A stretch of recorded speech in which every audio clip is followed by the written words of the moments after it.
Professor Nacken.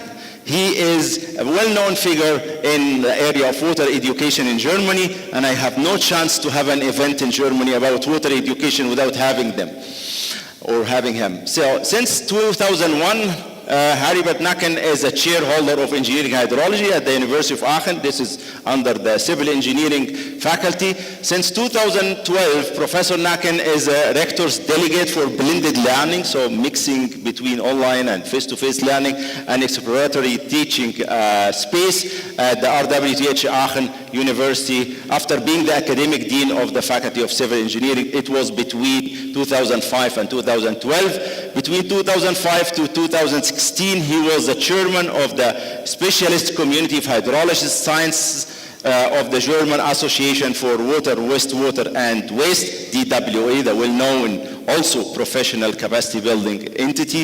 In 2002, he joined the National Scientific Advisory Board of the International Hydrological Program, IHP, which is belonging to the, or under the UNESCO, and the Hydrology and Water Resources Program, HDRP, of the WMO, or the World Meteorological Organization, and this position he held till today. So please join me to welcome Professor Nacken for the coming part.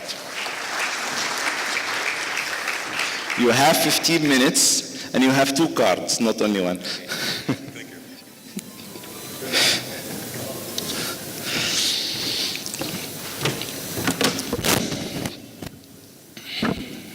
So, ladies and gentlemen, I'm very proud to be here and being invited by your community, and thanks a lot for that, for joining your prestigious conference over here. I'm very, very honored with that. And we're now, like Dr. Hani already said, we're switching subject. We're switching to education. And I would like to quote something. First of all of you know about the factors of production since Adam Smith: labor, capital, and soil, which later changed to nature or environment. But just imagine, you would have uncountable amount of money, an immense amount of capital and labor, and no restrictions due to nature. Would that do the game nowadays? No way, because there's something missing in there: knowledge. For all our industrialized countries like Egypt, you know that you need knowledge to transform your societies, to build up new products that never have been there before, and to make some better living for the next generation. Without knowledge, the game cannot be done. So the knowledge is a very clue for everything that has to be done for the near future. And with that, I would like to ask, what should we achieve? I like to quote something. Education for most people means trying to lead the child to resemble the typical adult of his society. But for me and no one else, education means making creators. You have to make inventors, innovators, and non-conformists. Maybe you think that this has been said by an engineer like I am. I was raised as a civil engineer, but no way. This has been said by psychologists, Piaget, from a totally different subject. And what do I mean with that? Coming to sustainability, what we did in the past wasn't sustainable at all. We all know about that. So we would like to change the situation. We would like to change societies. And that doesn't mean we don't have to make the same faults that we did in the past. We also have to have new ideas. We have to be creative, and we have to do something in our minds that never have been sought before, like this guy quoted. What should we take to heart? You can't change the problems of the world by applying the same thinking that created them in the first place. I guess you all know this guy. And when it comes to education, we can't just transform the knowledge that we, let's say, old guys do have to the next generation. The next generation of scientists, of engineers, civil engineers, environmental engineers, or whatsoever, they have to make up their minds to find new solutions with their possibilities and with the knowledge that they are going to build up. And as for that, we started to change the situation in our universities to the so-called blended learning style. I guess you are aware of that. It's a mixture. It's a mixture of, let's say, the traditional old style face-to-face teaching like we are doing at present. Someone standing in front of a group, just one person talking, and all the others have to hear. And we have to add on with e-learning, so-called self-paced learning. And we can draw a picture, and it means on one side we have a classical teaching. I guess all of you went through that at school or at university.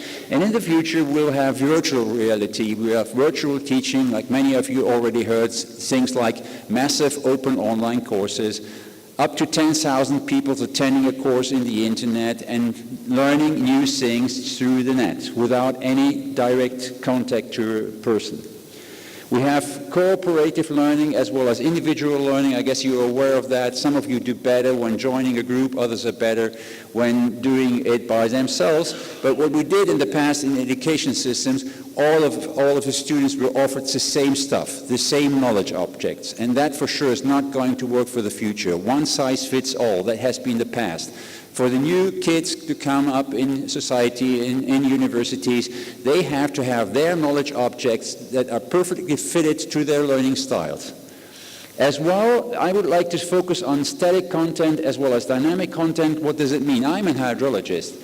And nearly every hydrologist who is appointed at a university starts to work on describing the hydrological cycle, which is a bad idea because none of us invented it. And even though all of us, we're pushing hard to explain this. And I would like to focus later on by the idea of the so-called open education resources, joining information with someone else, and rather sticking to the points that I'm best in. I don't pretend to be the best one in explaining the hydraulic cycle, but I think I'm quite good in doing other things, so rather would like to focus on dynamic contents exchange. We also know, for example, that we have to communicate in different styles. I'm not going to focus on that. And we know that learning no longer is just done at the university because our students, they have a smartphone or they have a tablet and they go places and they have a link to the internet. So learning is coming to be mobile. And this is going to change the whole education style. And if we do so, then we have a blend of different mixtures in there.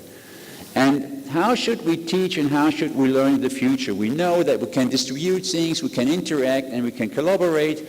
And whenever we start learning, we can know that we can learn from information or from feedback or from multiple perspectives. And so my colleagues way back in Aachen asked me, okay, what do we have to change? Because we have all the material there in our learning management systems. And I said, okay, that's fine, but that just means you learn from information. But what your students would like to achieve is they would like to have a feedback from your side, whether that what they think and what they're doing is well or they have to change things. And we have to go all the way up and climb up the hill to learn through multiple perspectives and to collaborate. Because, like Dr. Hani already said, it's not good enough to be a hydrologist or limnologist. We do have to have T-shaped scientists, which means you go and dig deep in one perspective, but you have a wider and broader range of things that you have to cover. And that means that you have to collaborate, and that means for us, as a professor at the university, we have to draw back. We have to draw back because we have to give our students the possibilities to have multiple perspectives, to have ideas that I've never ever had in my brain, but that might solve the problems of the future. And with that, I would like to quote something in Arabic style. You know, you don't say water in Zakai neighborhoods, and I guess you all are aware of open education resources, but even though, I would like to talk about it. Open education resources can be any kind of, for example, slide cast or video information or any kind of document that is shared and remixed and transformed into different things by a larger community. And this has been an idea from the UNESCO already. In 2002, they invented that idea, a brilliant one, in this course for open courseware discussion. In 2012 already, they had the 10th anniversary, and they have a Paris OER declaration. And I would like to quote something else. The declaration marks a historic movement in the growing movement for open education resources and calls on governments worldwide to openly license publicly funded educational materials for public use. And I think that is what we should do in common. That should be done. Not to do it just, let's say, in this and that university or do it in this and that country, joining information, not to do the same faults that we did in the past, but rather pushing hard and elaborating what we have to do in the near future and making use of these so-called open education resources.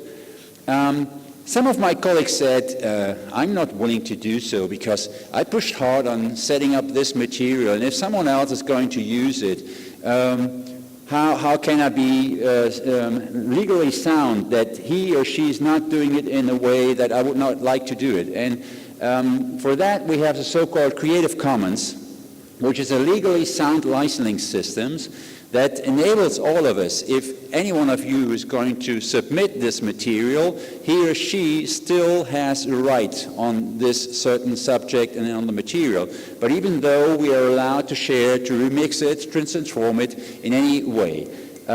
You can see over there, oh, sorry, too fast. You can see different styles of Creative Commons, and maybe you have a look at the bottom. I'm using all my slides. Everyone can make use of them if he or she thinks that it is a good idea to do so.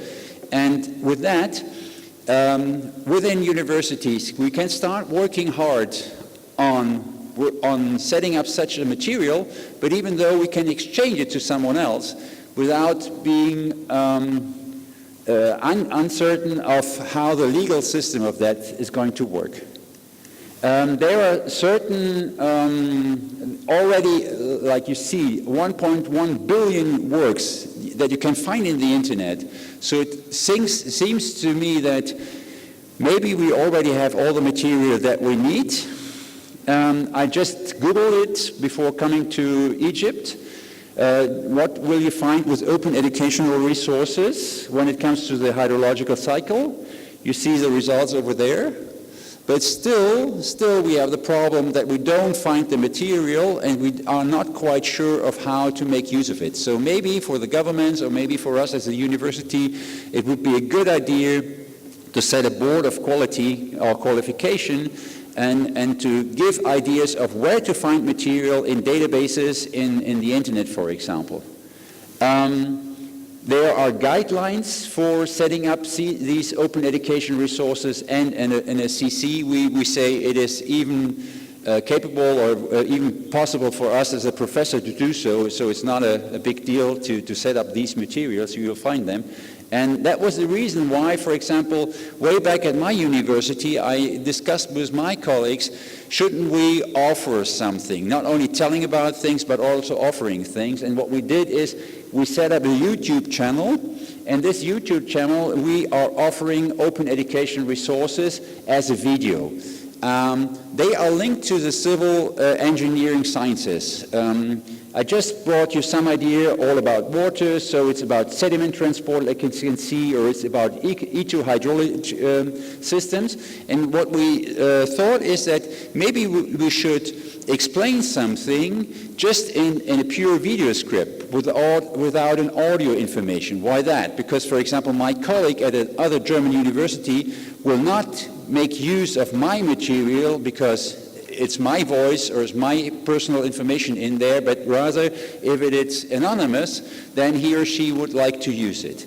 And I can just give you one short impression on that, on the video. Put it in the, okay. So what you see is an explanation of the total amount of rainfall that we do have in my home country, hometown in Aachen.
Okay, we can skip it. You see, this is not rocket science, but this is a tool of maybe how to share information, because when it comes, like Dr. Honey said, when it comes to sustainability, we do have to have a broader range, and we can't always have specialists from all the different subjects and all the different faculties in one courses of study. So my conclusion will be related to the education. By making use of computers, the future education will teach what only mankind is able to do. Thanks for your attention.